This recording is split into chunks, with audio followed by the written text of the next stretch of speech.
Morjesta. Terve. Koulun tuli. No eihän mä jaksa muistella sitä vanhaa paniottelua.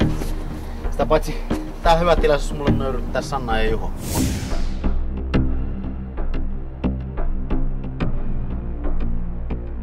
Mulla nyt vaan on henkilökohtaiset syyni, miksi mä haluan päästä sen jätkä hengiltä.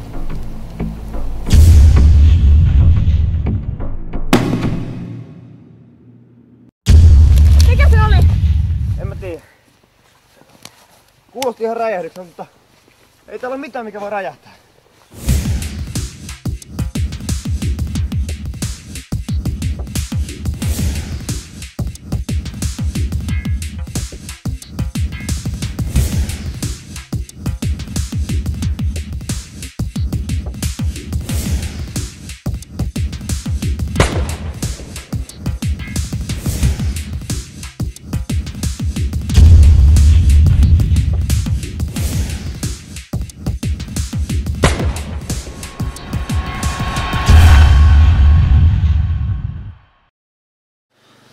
Sä et mua ammu.